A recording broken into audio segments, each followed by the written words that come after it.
ఈ కథ కేవలం రామాయణం అనేటువంటి కథ కేవలం రామచంద్రమూర్తి యొక్క చరిత్ర కాదయ్యా. మానవుడి జీవితంలో ఎందుకు పనికొస్తుందో, ఎక్కడెక్కడ అవసరం అవుతుందో ఆ మార్పులన్నీ కూడా రామాయణంలో చెప్పారు కనుక అందుకోసమని ఎప్పటికెప్పుడే ఆ కథావృత్తాంతమును బాగా జ్ఞాపకం పెట్టుకుంటూ ఉండవలే, తిరిగి జ్ఞాపకం చేసుకుంటూ ఉండవలే. లేచి వెళ్ళిన తర్వాత ఏం చెప్పాడురా, ఇవాళ కథలో సారాంశం ఏమిటి, ఇంకా ఏమైనా ప్రశ్నలున్నాయా అనేటువంటి విషయములను జాగ్రత్తగా మనం కూడా పరిశీలిస్తే కొన్ని ప్రశ్నలు వస్తాయి మహాప్రభో. కొంతకాలం పోతే కైకలూరు గ్రామస్తులకి కూడా ఎవరో వచ్చి రామాయణం చెప్పడం, మీ ఊళ్ళో శాస్త్రగారు అయ్యారు అంటాడు. అంటే ఇక నేను రామాయణం చెప్పాను అంటే మరి ఎవరు కూడా వచ్చే పదాల్లో రామాయణం మళ్ళీ ప్రారంభించరు మహాప్రభో. ఆ కారణం చేత అద్యమే సబలం జన్మ మహాప్రభో దైతీయండి అన్నాడు. ఏమయ్యా విషయం ఏమిటన్నారు. అయ్యా అలా నిన్న సమయం అందులో బయలుదేరింది ఆ పిల్ల బయలుదేరింది లగాకు మమ దుహిత మమకూతు నా కుమార్తె కాదని చాలా జాగ్రత్తగా పెంచుకొచ్చాను స్వామి. అలా యుక్త వయస్సు వచ్చింది. యుక్త వయస్సు రాగానే వివాహం చేద్దాము అనేటువంటి సంకల్పం కలిగింది నాకు. ఆ సంకల్పం కలగగానే అనంతరమందున ఎలాగా అనుకుని ఆ శక్తికి తగినటువంటి శక్తి గలవాడు కావాలి కనుక దేవరాతుడు అని ఒక మహానుభావుడు ఉన్నాడు మహావంశంలో. ఆ దేవరాతుడికి 6వ పురుషుడే నిమి చక్రవర్తి ప్రారంభం. దేవరాతుడు మాత్రం వారికి 6వ పురుషుడు. ఆ దేవరాతుని యొక్క హయాంలో, దేవరాతుని యొక్క పరిపాలన చేస్తున్నటువంటి సమయంలో ఈ మిథిలానగరమును ఆనాడు పరమేశ్వరుడు ధనస్సుతో యుద్ధం చేసి, దానికి ఒక కారణం ఉంది. ఒకనొక రోజున పరమేశ్వరుడికి విష్ణుమూర్తితోనూ, విష్ణుమూర్తికి పరమేశ్వరుడితోనూ ఏమయ్యా ఈనో లెక్క పుచ్చుకోవయ్యా, వాడిని తోసేయి వెంటేసేయి అనుకుంటూ వారికి చెప్పలేదని వీరికి చెప్పలేదని వారికి ఇలా ఇద్దరికీ కూడా తంపులు పెట్టారు. ఎవరు? దేవతలు చూద్దామని ఛాన్స్, మీరు గొప్పవాడవయా నువ్వు గొప్పవాడవయా అన్నారు. త్రిపురాసుర సంహార సమయంలో ఇద్దరు కూడా త్రిపురాసురుణ్ణి నువ్వు చంపడం ఏమిటి, ఆయన చంపుతాడు అన్నారు ఈయనకి. ఈయన వల్ల అవుతాయి, ఎప్పుడు నీ వల్ల ఇవ్వాలి కానీ అన్నారు ఈయనకి. అలా ఒకరినొకరు ఎక్కించారు. త్రిపురాసుర సంహార సమయంలో ఇద్దరూ కూడా చెరువుధనస్సు పుచ్చుకుని అలా యుద్ధమునకు బయలుదేరారు. తీరా చూస్తేవుడికి పరమేశ్వరుడు. పరమేశ్వరుడు స్వామి ఏమిటండి మీతోనా, మీరేం చెప్పలేదండి, నాకేమిటో అలా ఇలాగేదో చెప్పుకొచ్చారు మహాప్రభు, అందుకనే బయలుదేరారండి యుద్ధానికి అన్నాడు. సర్లే అని చెప్పి ఆయన కోపం తట్టుకోలేక హుంకారించాడట మహాప్రభు. పరమేశ్వరుడు ఒక్కసారి అలా హుంకరించాడు. ఆ హుంకరించి శివధనస్సుని ఈ దేవరాతుడికి ఇచ్చాడు మహాప్రభు. నిమి చక్రవర్తుడి యొక్క 6వ పురుషుడు అక్కడి నుంచి 6వ పురుషుడైనటువంటి ఆ దేవరాతుడికి ఇచ్చాడు. ఆ దేవరాతుడు 6 గాయతో కూడా 500 చక్రములతో ఉంటుంది పాపం మహాప్రభు. ఆ శివధనస్సు 500 చక్రాలు ఉన్నటువంటి రథం మీద పెడతారు. దాని అంత పొడుగుంటుంది మహాప్రభుది. అంత పొడుగుంటుంది కనుక 5000 మంది దాన్ని తోసుకొస్తారు. చివరికి 5000 మంది లాగితే గాని కదలది. అందుకోసం అటువంటి మహత్తరమైన ధనస్సు కనుక ఆ ధనస్సుని మాత్రం ఆనాటి నుంచి కూడా మా మహానుభావుడు దేవరాతుడు పూజిస్తూనే ఉన్నాడు. ఆ క్రమేపీ ఏదో నా దగ్గరికి నేను ప్రస్తుతం జనకుండి కనుక నేను ప్రస్తుతం కూడా ఆ వంశంలో వాడిని, ఆ ప్రాయంలో వాడిని. అందుకోసమని మహాప్రభు నేను ఆ శివధనస్సుని ఎక్కిన వారికి నా కుమార్తెని ఇస్తానన్నాను. అది ఎవరైతే పైకెత్తుతారో శివతోరణే పూరణేపిచ, ఎవరు పైన తోరణ చేసి కింద ఉన్నటువంటి నారిత్రాడుని పైకి తగిలిస్తారో వారికే నా కుమార్తెని ఇస్తానని చెప్పేశాను. ఇక చూడండి మహాప్రభు ఆ మహానుభావులంతా, ఈ రాజులంతా కూడా బయలుదేరొచ్చారు. నేనన్నారు, తోసుకున్నారు. మొత్తం మీద శివధనస్సు చూసి అందరూ కూడా పారిపోయినారు. ఎవడి వల్ల కాలేదని అందరూ పారిపోయినారు. కొంతమంది మాత్రం ద్వేషంతో యుద్ధానికి ఏమయ్యా ఎన్నాళ్ళట్టే పెట్టుకుంటా ఉన్నారు. కొంతమంది నా మీద కలియబడ్డారు. సరే కొంత యుద్ధం చేశాను, ఏదో చేశాను మహాప్రభు, బయటపడ్డాను మొత్తం మీద. ఆ తర్వాత ఇక మా అమ్మాయికి ఇది అయ్యేటప్పుడు సంవత్సరం పట్టింది. ఈ వీళ్ళంతా రావడం, ఇతరులంతా రావడం, ప్రవేశించడం, ఓడిపోవడం, వెళ్ళిపోతూ ఉండడం, ఇదంతా సంవత్సరం పట్టింది మహాప్రభు. ఇక ఇప్పుడు ఏమిటిరా నా గతి, అసలు నా కూతురు ఎవరైనా ఉన్నాడా, ఈ శివధనస్సుని ఎత్తివిట్టేవాడంటూ ఎవడన్నా ఉన్నాడా అనే ఆలోచన వచ్చింది మహాప్రభు. అక్కడ మీ యొక్క ప్రతిష్టలు విని ఆ ప్రతిష్టా కార్యక్రమం మీరు మహానుభావులు కనుక, గొప్పవారు కనుక, వాల్మీకి మహర్షి చెప్పాడు కనుక ఈ వృత్తాంతమును, అయ్యా బలాలతోటి మహానుభావుడునయ్యా విశ్వామిత్ర మహర్షి, ఆయన కూడా తరించారట. అటువంటి కుర్రవాళ్ళని వెంటబెట్టుకొస్తున్నాడని చెప్పగానే మహాప్రభు ఎలా ఉంటుందో చూద్దామని అక్కడికి మీకే కబురు చేశాను మహాప్రభు అన్నారంటే, ఎవరూ కూడా సీతా కళ్యాణమునకు రాలేదు. రామలక్ష్మణులు కేవలం విశ్వామిత్రుడు మాత్రమే వచ్చారో. అది అంతేగాని వారొచ్చారు, వేరొచ్చారు, పైకెత్తారు, కింద పడేసుకున్నారు, ఎక్కడా లేదండి. రావణ బ్రహ్మ వచ్చినట్టుగా అంతకన్నా లేదు. రావణ బ్రహ్మ రానేలేదు, అసలు వాడికి తెలియదు. అలా ఉన్నాడు మహాప్రభు. రావణ బ్రహ్మను గురించి, సీతామాతను గురించి కేవలం ముందుగా చెప్పినవాడు అకంపనుడు. అనంతరం ముందు చెప్పింది శూర్పణఖ. ఆవిడ గొప్పతనాన్ని గురించి, ఆవిడని ఎలాగైనా తీసుకురారా, వశం చేయరుసుకోరా అంటూ ఆమె వీడికి ఎక్కేశారు. అప్పుడే వచ్చి చూశాడు సీతను, అంతేగాని వాడు అంత పూర్వమే సీతను ఎరుగున్నాడు అని మాత్రం ఎక్కడ వాల్మీకి చెప్పలేదు. అంత పూర్వమే ఎరుగున్నాడు అని చెబితే ఏమండి, సీత సౌందర్యాన్ని గురించి, సీత యొక్క ఆకర్షణ గురించి వాడికి రోగడే చూసి ఉంటే, కళ్యాణం నాడే చూసి ఉంటే, కేవలం దాని గురించి వేరే ఇవాళ ఎవడూ చెప్పక్కర్లేదు కదా, అని పునరావృతం చేయక్కర్లేదు అనేటువంటి భావన చేత, ధర్మశాస్త్రం చేత కూడా ఎప్పుడో కూడా అంత పూర్వం రావణాసురుడు చూడలేదు. ఆవిడని అప్పుడే చూశాడు మహాప్రభు. ఆ కారణం చేత ఆ మహానుభావుడు ఆ మాట చెప్పాడు, జ్ఞాపకం చేయడం కోసమని వాల్మీకి మహర్షి అలా మనకు చెప్పుకొచ్చాడు. అయ్యా, ఆ తర్వాత ఎవరో కూడా రాలేదు కనుక నా కుమార్తె కోసమని మీకే ఆహ్వానం పంపించాను స్వామి, ఆ కారణం చేతనే మీరే వచ్చారు, చాలా సంతోషం మహాప్రభు. నా జన్మ సాఫల్యం పొందింది, నా యజ్ఞం అంతా కూడా పూర్తి అయిపోయినట్లే. సమస్తమైన ఆవిర్భాగంలో కూడా వారికి వీరికి అంటూ ఎవరికి ఇవ్వక్కర్లేకుండా అందరికీ వచ్చినట్లే మహాప్రభు అన్నాడు. సరాసరి తీసుకువెళ్ళాడు. ఆయన ఈ కుర్రవాళ్ళు ఎవరో తెలుసా? పుత్రవో సస్కేమో భ్రాతరో రామలక్ష్మణో మహారాజు కొడుకులయ్యా. ఏదో నేను యాగం పూర్తి చేసుకున్నాను, మహానుభావుడి యొక్క అనుగ్రహం చేత కనీసం ఆ గౌతముడు అహల్య కూడా కలుసుకున్నారు. ఆ అనంతరం ముందు ఊరికే వెళ్ళవెందుకు, ఒకసారి ఆ శివధనస్సుని చూసిపోదామని వచ్చామయ్యానంతే. చూసిపోదామని వచ్చాం. శివధనస్సు అంటే చాలా గొప్పది అని అంటున్నారు తప్ప దాని గొప్పతనం ఏమిటో ఎవరూ కూడా సరిగ్గా చెప్పిన వారు లేరు, చూసిన వాళ్ళు లేరు కంటితో. అందుకోసం ఒకసారి చూసిపోదామని పిల్లలకి చూపిద్దామని తీసుకొచ్చానని అడిగిన. ప్రతివాడు కూడా వాడి స్థానాన్ని అట్టే పెట్టుకునే మాట్లాడతాడు. ఆ మాట్లాడడమే ధర్మశాస్త్రం. అందుకోసమే చాలా జాగ్రత్త పడుతూ ఉంటారు. వారి కోసమని వారు చూస్తారని తీసుకొచ్చారన్నారు తప్ప వారు ఎక్కువ పెడతారనే మాట చెప్పలేదండి ఈయన. ఎవరు విశ్వామిత్ర మహర్షి గారు, అయ్యా వారు ఎక్కువ పెడతారు కానీ వారు ఒకసారి చూస్తారు కానీ ఛాన్స్ ఏదో చూసేయమని కానీ ఏం చెప్పరా. ఏదో ధనస్సునే అంటే చాలా గొప్పదిట, ఒకసారి చూసిపోదామని పిల్లలకి చూపిద్దామని తీసుకొచ్చానన్నాడు. అలాగే లోపల తీసుకుంటురా అన్నాడు, ఆజ్ఞాపించాడు. బడులందరినీ కూడా, ఆ మహానుభావులందరూ కూడా సమస్తమైనటువంటి అర్చనలు, ఆరాధనలు అన్నీ దానికి చేసి, మరి శివధనస్సు కదా కదపడం అంటే మాటల పరమేశ్వరుని యొక్క చేతిలో పుచ్చుకున్నటువంటి ధనస్సు కనుక దానికి తగినటువంటి అర్ఘ్యపాద్యాలు ఇచ్చి పూజలన్నీ చేసి నైవేద్యం పెట్టి అప్పుడు 5,000 మంది తోసుకొచ్చారు దీన్ని బయటికి. తోసుకొస్తే చాలా బ్రహ్మాండంగా ఉన్నది. అవిశ్వామిత్రస్తు ధర్మాత్మా శ్రుత్వా జనకభాషితం వత్సరామధనుపశ్య ఇది రాఘం అబ్రవీత్తో తత్సవితరో వరేణ్యం. తా మొదటి రోజున చెప్పాను, సా మొన్న చెప్పాను, వి ఇవాళ చెబుతున్నాను. అలా 24 శ్లోకములు మొత్తం రామాయణంలో వస్తాయి. సుందరకాండలోనే వస్తాయి 24. అంటే గాయత్రీ రామాయణాన్ని సుందరకాండలోనే ఆవృతం చేశాడు మహానుభావుడు. మొత్తం రామాయణంలో ఆవృతం చేశాడు. విశ్వామిత్రసు ధర్మాత్మ శ్రుత్వా జనకభాషితం. జనకుడు చెప్పినటువంటి మాటలు విన్నటువంటి ఆ మహానుభావుడున్నాడే విశ్వామిత్రుడు. విశ్వామిత్రసు ధర్మాత్మ శ్రుత్వా జనకభాషితం వత్సరామధనుపశ్య. నాయన రామచంద్ర, ఆ ధనస్సేమిటో చాలా గొప్పదో, ఒకసారి దాన్ని చూడరా అన్నాడు ఆయన. అంటే దాని చూపు చూసేరా అని అర్థం. వత్సరామధనుపశ్య ఇది రాఘవం అబ్రవీత్తు. రామచంద్రమూర్తితో ఆ మాట మాట్లాడగానే గురువుగారికి నమస్కారం చేశాడు. గురు బ్రహ్మ గురు విష్ణు సమస్తమైన విద్యలు నేర్పినటువంటి మహానుభావుడు గురువుగారు ఆయన. కాశీ విద్య, కాస్త విద్యలా, కోస్త విద్యలా మహాప్రభు 52,000 అస్త్రములు ఎక్కడా సృష్టిలో లేనివి అన్నీ మొత్తం పరమేశ్వరుడే ఇచ్చాడే ఆయనకి. పరమేశ్వరుని మెప్పించి ఆ పేర్లు నాకు తెలియవు, ఎన్నున్నాయో సృష్టిలో అన్నీ కావాలన్నాడు వీడు. ఎన్ని ఉన్నాయో అన్నీ కావాలన్నాడు కనుక అన్ని వేల విద్యలు కూడా ఆయనకు వచ్చు. 52,000 ఇచ్చాడండి. 1-2 ఉపక్రమ ఉపసంహారములతో సహా వీటికన్నింటికి మూలాధారంగా అతి బల ఇచ్చాడు. వీడికి దాహం కావడానికి వీలు లేదు, ఎప్పుడో కూడా ఆకలవదు. ఈ కమిటీ వారు ఎప్పుడు కూడా మంచినీళ్ళు పెట్టక్కర్లేదు నాకు. ఎందుకంటే నేను మంచినీళ్ళు తాగను కదా, ఇక అసలు నాకు ఖర్చే లేదు. అంటే మంచినీళ్ళు తాగితే పరమార్థానికి లోపం. మంచినీళ్ళు కనుక వీడు తాగుతూ కూర్చుంటే మధ్యలో గ్లాసు పుచ్చుకోవడం, మళ్ళీ లేకపోతే కాఫీ తాగుతూ ఉండడం, ఆ అనంతరం మళ్ళీ కాఫీ అవుతూ ఉండడం, లేకపోతే మళ్ళీ పుస్తకం తిరిగేస్తూ ఉండడం, ఇంకో పేజీ, ఆ తర్వాత ఏమిటి అంటూ ఉండడం.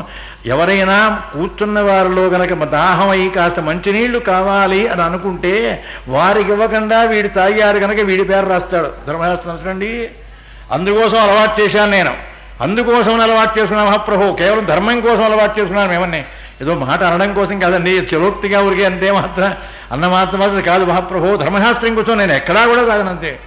2 గంటలు మాట్లాడినా సరే, 3 గంటలు మాట్లాడినా సరే అలా మాట్లాడడమే తప్ప, కేవలం దాహం అవుతోంది, మళ్ళీ కాస్త మంచినీళ్ళు తాగాలి, అది దగ్గొచ్చింది, ఆ దగ్గులో మంచిగా సవరించుకోవడం కోసం కాస్త నీళ్ళు తాగాలి, ఎటువంటి ఆలోచన లేదు. ఇక అనంతరం ముందు ఇలా కూర్చున్నాను అంటే ఇక మళ్ళీ కదలు అంటారే, కదలాలనేటువంటి జ్ఞాపకమే నాకు ఉండదు.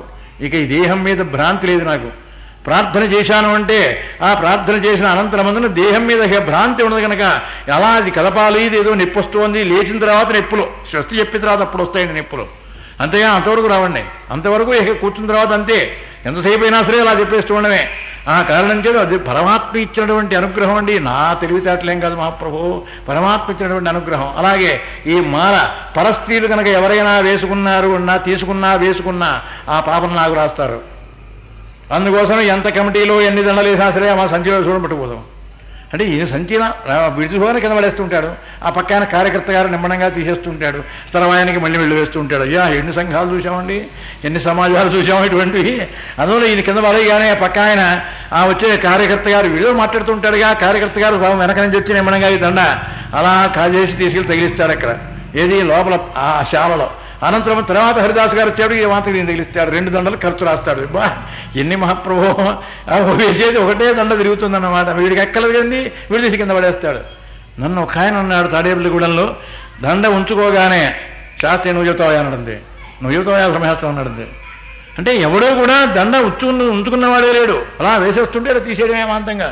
ఎన్ని దండలు శాస్త్రే అలా ఉండవలసిందే, అలా అది ఉండకపోతే వారికి అగౌరవం పరిచినట్లు ధర్మశాస్త్రం, వాడిని అగౌరవపరిచినట్లండి. వాడు పుష్పమాలంకృతం చేస్తే వాడి వేస్తే దండ తీసాలు పడేస్తావా, వాడి ఎదటే వాడి చేత్తో వీడు వేస్తుండగానే తీసేపడిపోవడం ఏం ధర్మం అండి ఇది మహాప్రభు. వీడికి ఏం తెలియదు అనమాట, వీడికి ఏమీ ప్రపంచంలో విషయమే తెలియదు, ప్రపంచం ఎలా ఉంటుందో కూడా వీడికి తెలియదు అని మహానుభావుడు ఒక ఆయన నన్ను అన్నాడు. ఆ కారణం చేత ధర్మం ఎప్పుడూ కూడా తెలిసి ఉండవలే, ధర్మానికి ఎప్పుడూ కూడా ప్రాతినిధ్యం ఇవ్వవలే, ధర్మానికి నువ్వు ప్రాతినిధ్యం ఇచ్చి చూపించు, అప్పుడు నువ్వు ధర్మాన్ని గురించి మాట్లాడే అధికారం నీకుంటుంది. ధర్మం చెయ్యడమే ఆ ధర్మాన్ని ఆచరించడం నీకు తెలియదా, నువ్వు ధర్మాలు మాత్రం చెబుతుంటావా. అవతల బయటికి వెళ్ళేప్పుడు ధర్మం లేదు ఏం లేదు ఇక మామూలే ఏమండి. అదా శరీరమునకు ధర్మాన్ని అలవాటు చేయించాలి, అలవాటు పెట్టించాలి, దీనికి ధర్మానికి అలవాటు పడాలి. ఇది అలవాటు పడడం కోసమని దానికోసమని చాలా శ్రమ పడాలి సుమా అన్నారు మహానుభావులు. శ్రీ అనంతరమందున సరే కథావృత్తాంతం ఇక చెప్పక్కర్లేదా మహాప్రభు. అనంతరమందు అయా మహాప్రభు ఇదండి వృత్తాంతం, ఆ కాలం చేత కబురు చేశానన్నారు. స్వత్సరామధనోపస్య ఇది రాఘవం అబ్రమేత్తు, రామచంద్రమూర్తి అన్నారు చూడరా నాయన అన్నారు. శ్రీ వెంటనే విశ్వామిత్ర మహర్షి గారి యొక్క ఆజ్ఞానుసారంగా రామచంద్రమూర్తి లేచాడు. ఒక్కసారి పరమేశ్వరుని యొక్క ధనస్సు కనుక నమస్కరించారు, అవలీలగా ఆ మధ్యలో పట్టుకుని పైకెత్తేశాడు. తోరణే పూరణే విజ, కింద ఉన్నటువంటి నారిత్రాడు ఆ పైన పట్టుకున్నాడు, కిందకి వంగున్నాడు. మరి కింద ఉంది కదండి నారిత్రాడు, అది మేళం చేయలేదు కదా. మేళం చేయడం అంటే తగిలించి రెడీగా పెట్టడం, అది ఎప్పుడూ యుద్ధం చేసేటప్పుడు మాత్రమే పెడతారు. దానికి విల్లుకి ఎప్పుడూ కూడా అప్పుడే తగిలిస్తారు తప్ప ఎప్పుడూ కూడా విల్లుకి తగిలించి ఉండడానికి వీల్లేదు, ధర్మశాస్త్రం ఒప్పుకోదు. ఆ కారణం నుంచి అది కింద ఉంది కనుక అది తోరణే పూరణే పిచా, తగిలించి పైకి ఒక్కసారి చూద్దామని పరమాత్మ పైన ఉన్న చివర అలా కిందకి నొక్కి దీనిలా చేశాడు. వెంటనే భగ్నమైపోయింది మహాప్రభు. పరమేశ్వరుని యొక్క శక్తి స్వామి యందు విలీనమైపోయింది. ఆ కారణం చేత శక్తి విహీనమై ఆ ధనస్సు కాస్త విరిగిపోయింది. ఓ పెద్ద శబ్దం వచ్చేసింది. అవన్నీ వర్ణం లేండి, ఇక అంతకన్నా వాల్మీకి చెప్పలేదు. ఇక అవన్నీ వర్ణన, వాడి యొక్క ఘోష ఓ రాక్షసులందరికీ వినపడింది. అప్పటి నుంచే వాళ్ళకి భయం బయలుదేరింది. ఓ ఇవన్నీ కల్పన అక్కడి నుంచి రకరకాలుగా. ఈ కథ పొడిగించాలి అంటే ఇంకా చెబుతూ ఉండవచ్చు కదండి, కథ పొడిగించడానికి ఇంకా విశేషాలు చెబుతూ ఉండొచ్చు కదా. ఆ కారణం చేత ఈ శివధనస్సు భంగమైపోగానే ఆ కాక చాలా దూరం వినిపించింది. ఓ అక్కడ కూడా సీతామాత ఆ ముందుకొచ్చింది, చూసింది ఏం చెబుతుంటారే, అది మాత్రం ఎక్కడ వాల్మీకంలో లేదు. ఎందుకని ధర్మశాస్త్రం ఒప్పుకోదు. నేను ముందుగానే చూసిందా అమ్మాయి. ఏమండి, రామచంద్రమూర్తికి భార్య అయినటువంటి సీతామాత ముందుగానే వరండాలోకి వచ్చి రామచంద్రమూర్తిని చూసిందా? శివధర్భంగం చేసినప్పుడు కూడా పుష్పమాల వచ్చి వేసిందని కూడా ఎక్కడా లేదండి. మరి ఈనాడు ఫ్యాషన్ వచ్చేసింది కదండి. అని చేత భార్యాభర్తలను ముందుగానే కూర్చోబెట్టడం, వాడు చదివించేసేయడం, 7 గంటలకి వాడు పెట్టే తిండి కోసమని ఏదో ఆ టేబుల్ మీద ఈ టేబుల్ మీద దిక్కుమాల కుర్చీలు పట్టుకుని ఏడుస్తూ ఏమిటి దిక్కుమాల కూడా వాళ్ళు లేచిపోతే వీడి సీటు ఎక్కడ వస్తుందో రాదో అని చెప్పి దానికోసం కూర్చోవడం, ఇటువంటి దౌర్భాగ్యమైనటువంటి దుస్థితి కలిగిందండి. దుస్థితి కలిగింది. ఒక్కసారి మనం విచారిస్తే, ఒక్కసారి పరామర్శ మనస్సులో కనుక దాన్ని ఆవృతం చేసుకుంటే, ఏ దుస్థితిలో ఉన్నాం, ఏ సాంప్రదాయాన్ని వదిలేశాం, ఏ ఫ్యాషన్ అనే దిక్కుమాల పేరుతో ఏమిటి ఆ ఫ్యాషన్? సూర్యోదయం అయిన తర్వాత మొహం కడగడమా? సూర్యోదయం తర్వాత మొహం కడిగాడు అంటే వాడు పాతకుడు. పరమేశ్వరునికి యజ్ఞ పశువుని అలా కడిగిన తర్వాత ఆ నీళ్లు పారబోద్దామని భూమి మీదకి వెళ్ళారట. భూమి మీదకి వెళ్ళి అలా పారబోద్దాం అనుకున్నారట. భూదేవి అందట, ఒరే నాకన్నా పాతకులున్నారా, వాళ్ళ మీద పోయిండ్రా వద్దందట ఆవిడ. ఎవరమ్మా అన్నారట వీళ్ళు. నేను సూర్యోదయం అయిన తర్వాత ఉంటానే, నా మీద ఉమ్మేస్తూ ఉంటాడే, ఆ పాతికీచి పారేస్తూ ఉంటాడే, వాడు పాతకుడు, వాడిని పోయమన్నారు. వాడి దగ్గరికి వెళ్ళారు. నాకన్నా పాతకుడు ఉన్నారు, వాళ్ళ మీద పోయిరా అన్నాడు. వాడు, ఓరి బాబు నీకన్నా ఎవడరా పాతకుడు ఉన్నారు, పిప్పికోళ్ళు ఉన్నవాడురా, వాడురా పాతకుడు తోసేయి, వాడి దగ్గర తోసేయమన్నారు. వాడి దగ్గర వెళ్ళేవాడు ఇంకోడు ఉన్నాడన్నాడు. ఇలా 7 మారారు మహాప్రభు. నీళ్లు కింద పోయడానికి 7 మార్చారు. వాడు నాకన్నా పాతకులు ఉన్నారు, వాళ్ళ దగ్గర వెళ్ళవయా, నేనే పాతకున్నా, నాకన్నా పాతకులు ఉన్నారు, అవలే వాళ్ళ దగ్గర పోసేయి అన్నాడు. అంతే. ఇలా రకరకములుగా ధర్మశాస్త్రం అంటే అంత జాగ్రత్తగా ప్రతిదాన్ని కూడా విమర్శించవలే. అయితే కొంతమంది కోపం వస్తున్న వదిలేశానండి, అక్కడి నుంచి వదిలేశాను. ఎందుకంటే కొంతమందికి బాధ కలగవచ్చు. ఈ అలవాట్లు ప్రస్తుతం అలా అయిపోయినాయి. సూర్యోదయం అయిన తర్వాతనే నిద్ర లేవడం, అనంతరమందే మొహం కడగడం, ఈ దుఃఖమాల అలవాటు కదండి. అందుకోసం రాత్రి బాగా పొద్దుపోయేదాడు వాడు మహానుభావుడు, పొద్దుపోయేదాకా వాడు మేలుకున్నవాడు మహానుభావుడు, పొద్దుక్కిలేస్తే అంతకన్నా విద్వాంసుడు. ఏమిటి మహాప్రభు, ఇదా ధర్మశాస్త్రం? ఇదేటండి, ఇదా ధర్మశాస్త్రం? ఇదా నువ్వు నేర్చుకోండి, నీ అలవాటు ఇదా? నీకు కావాల్సింది ఈ శరీరమునకు నేర్చుకోవాల్సింది అది కాదు, ఎప్పుడూ కూడా కానే కాదు. రాత్రి ఎంత పొద్దుపోయి పడుకున్నా సరే తెల్ల సూర్యోదయాత్ పూర్వమే లేవలే. కావాలంటే మధ్యాహ్నం పడుకో, తప్పులేదు. ఆ కారణం చేత అటువంటి పాతకులు అవుతానమ్మా నేను అని మహానుభావుడు భరతుడు కౌసల్యమ్మ కాళ్ళ మీద పడి ఏడుస్తాడు. అయోధ్యకాండలో వస్తుందనక అది ప్రత్యేకించి రాశెట్టి పెట్టాను. అయోధ్యకాండలో భరతుడు ఏడుస్తాడు. సీతామా కౌసల్యమ్మ కాళ్ళు పట్టుకునమ్మా, అన్నగారు అరణ్యానికి వెళ్ళారని తెలిసినా, నాన్నగారు పరమపదించారని తెలిసినా ఇటువంటి పాతకుడినవుతాను తల్లి. 42 పాతకుల్ని వాడు లిస్టు చెప్పేశాడు.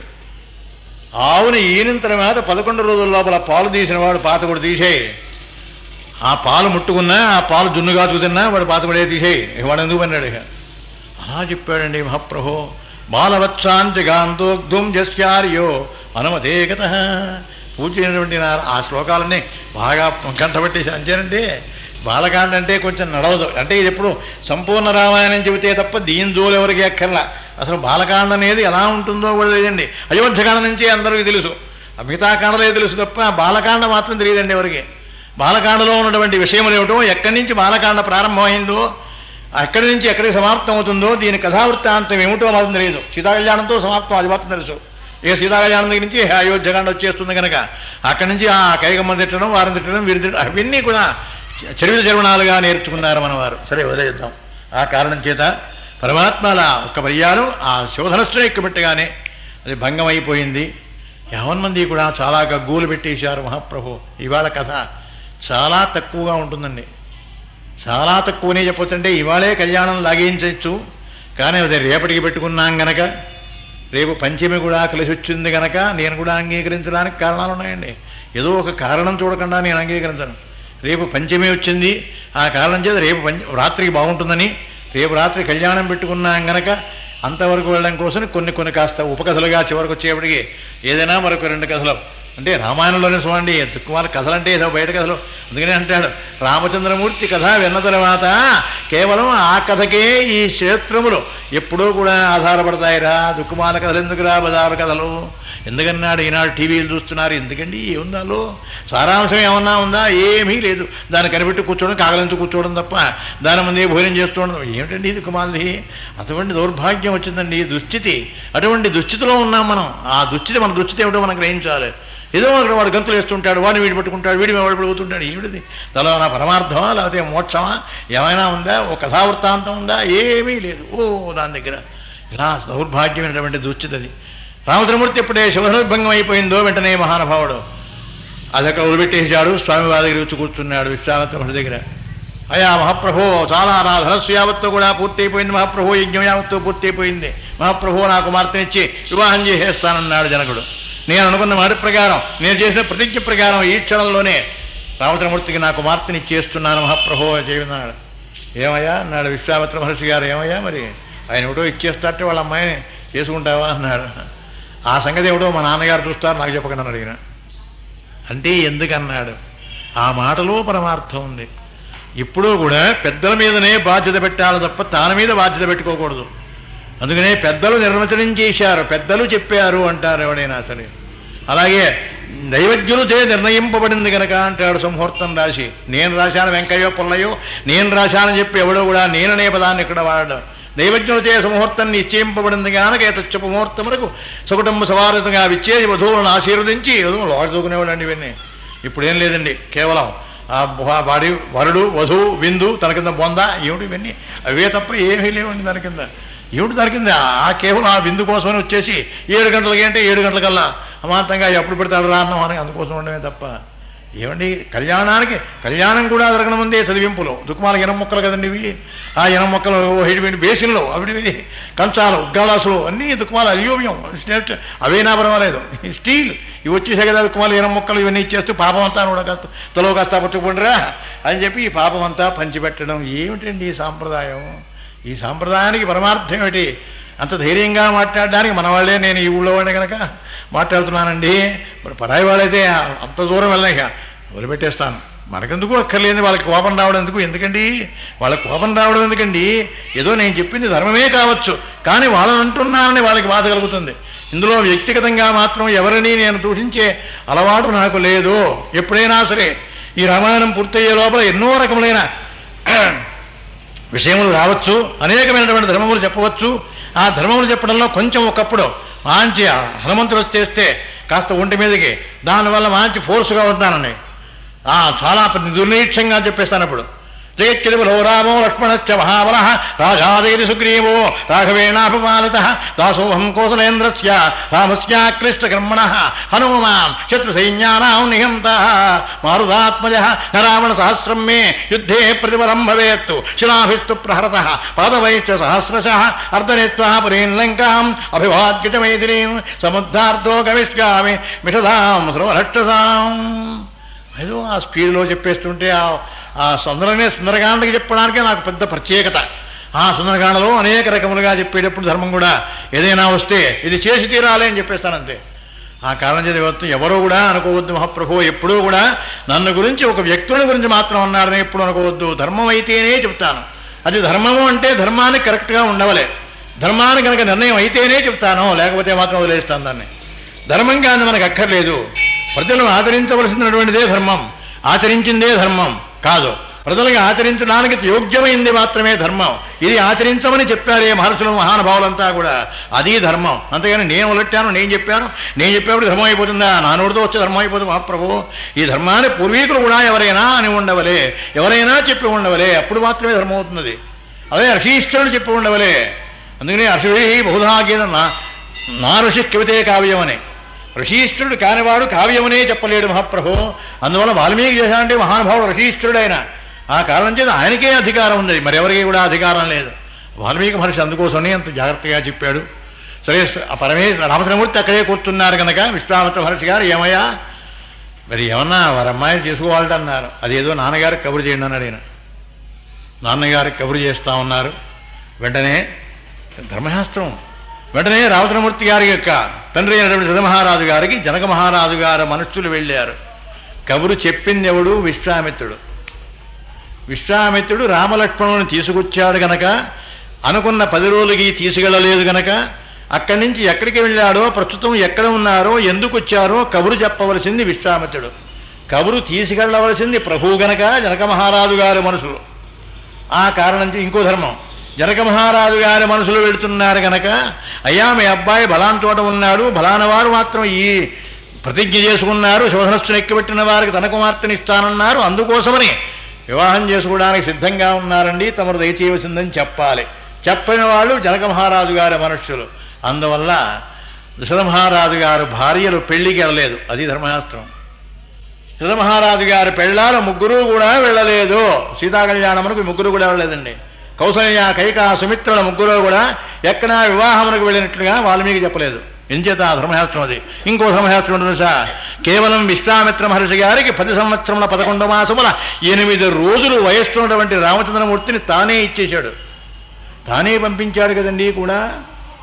కానీ ఆనాడు మాత్రం ఆ తల్లి, ఆ పాపం 10 ఏళ్ల కుర్రాడు కదా, ఆ కుర్రాడు తల్లి ఏమైనా అనుకుంటుందేమో అని కానీ తల్లి యొక్క పర్మిషన్ కానీ ఒక్కటి అడగలేదు. వీడు అడగడానికి వీల్లేదు, అక్కర్లేదు ధర్మశాస్త్రం. ఎంచేత కేవలం 16వ సంవత్సరం వస్తే తప్ప వీడి అధీనం దాటిపోడు కుర్రాడు. వీడి అధీనం దాటిపోతాడు కనుక అప్పుడు తల్లి కూడా అధీనం ఉంటేనే కానీ ఎవరికి ఇవ్వడానికి వీల్లేదు, దత్తత కూడా వీల్లేదు. అందుకోసమని నన్ను పిలవలేదు కనుక, ఆనాడు నాకు చెప్పి విశ్వామిత్ర మహర్షి గారు తీసుకెళ్ళలేదు కనుక ఈవేళ మేము పెళ్లికి వెళ్ళక్కర్లేదు. మధ్యలో ఏదో నిరుచ్ఛయాదాగత దైవికంగా వచ్చింది ఆ పెళ్లి. ఏమైనా పెళ్లి ముందు నుంచి ఏమైనా సంబంధం అనుకున్నారా, కట్నం అనుకున్నారా, ఏమన్నా అనుకున్నారా? ఏమీ అనుకోలేదుగా, దైవికంగా కలిగింది కనుక. కేవలం ఇక్కడ మాత్రం జనక మహారాజు గారి కుమార్తె అయినటువంటి సీతామాత యొక్క వివాహములకు మాత్రం రామచంద్రమూర్తి గారికి తల్లిగారు కూడా వెళ్ళలేదు అని ధర్మశాస్త్రాన్ని ఏం చేశారు. ఈ 3 కారణాలు ఉన్నాయండి దానికి. ఆ కారణాల వల్ల ధర్మం అండి, ప్రతి విషయంలోనూ ధర్మం ఉంది. ఆ అనంతరం సిద్ధమహారాజు గారు మరణించిన తర్వాత పాదుకల కోసమని బయలుదేరుతాడే మహానుభావుడు ఎవడు, భరతుడు. దానికి మాత్రం 3 భార్యలు వెళ్ళారు. దానికి మాత్రం 3 భార్యలని ఉన్నట్టుగా చెప్పాడే వాల్మీకి. పెళ్లికి మాత్రం వెళ్ళలేదండి, పెళ్లికి మాత్రం వెళ్ళలేదు. కేవలం సిద్ధమహారాజు గారు మాత్రమే ఉన్నాడు. వాళ్ళు మహాప్రభు అన్నారు. 6వ రోజుకి వచ్చారు ఇక్కడికి అయోధ్యకి. ప్రభు గారు సిద్ధమహారాజు గారిని స్తోత్రం చేశారా, ఏమిట్రా అంతా క్షేమంగా ఉన్నారా అన్నారు. క్షేమంగా ఉండేవి స్వామి, ఎదురొచ్చయాగతవతో దైవికంగా వచ్చారు నీ కుమారులు. విశ్వామిత్ర మహర్షితో నీ కుమారులిద్దరూ కూడా దైవికంగా వచ్చారయ్యా. ఆ దైవికంగా వచ్చినటువంటి మహానుభావులు జనక మహారాజు గారు ప్రచారం చేసుకున్నాడు కదా, నా శివధనస్సుని ఎక్కబెట్టిన వాడికే నా కుమార్తెని ఇస్తానని. ఆ ప్రచారం చేత, ఆ కారణం చేత ఎప్పుడూ కూడా అనుకున్న మాటను నిలబెట్టుకోవాలి. ఒక మాట అన్నాము అంటే ఆ మాట నిలబెట్టుకుంటేనే అది పౌరుషం, ధర్మశాస్త్రం ఒప్పుకుంటుంది. కానీ ఇవాళ ఒకటి మాట్లాడుతున్నాం, రేపు ఒకటి మాట్లాడుతున్నాం, చాట్ నోటి ముందోటి కదా. అందుకోసమని నా కుమార్తెని ఇచ్చి వివాహం చేస్తానని మహాప్రభు తమను దయచేయవలసిందిగా విశ్వామిత్ర మహర్షి గారు కోరుకున్నారు. విశ్వామిత్ర మహర్షి గారు కోరుకున్నారు, మా జనక మహారాజు గారు అంగీకరించారు. దయచేయండి తొందరగా అన్నారు. చాలా గొప్ప విషయం జరుగుతున్నాడు. అమాంతంగా సంతోషించాడు మహానుభావుడు. వెంటనే సుమంత్రుడిని పిలిచాడు. సుమంత్ర అన్నాడు, మనకున్నటువంటి ఐశ్వర్యంతో ఐశ్వర్యం యావత్తో కూడా రథముల మీద ఎక్కించరా అన్నది. ఐశ్వర్యం అంతా తీసుకెళ్ళాడు కానీ వారేం కట్నం ఇస్తారని ఎక్కడ అడగలేదండి. అసలు ఈ కట్నం అనేది ఎందుకు పుట్టిందో తెలుసా? ధర్మశాస్త్రం ఉంది దానికి. కన్యను దానం చేస్తే దానం పుచ్చుకున్నాడు గనక దానదోషము పోవడం కోసమని, ప్రత్యామ్నాయం కోసమని ఆ దైవికంగా ఎప్పుడూ కూడా దానికి తగినటువంటి ద్రవ్యముని ఇస్తున్నాను అని రూపాయో, రూపాయి పావలో, 4 రూపాయలు అక్కడి నుంచి అలా పెరిగిందనమాట. ఇక అంటే దాన సాద్గుణ్యార్థం, దానం పుచ్చుకున్న వాడికి ఏదో మరి ఇవ్వాలి కదండి.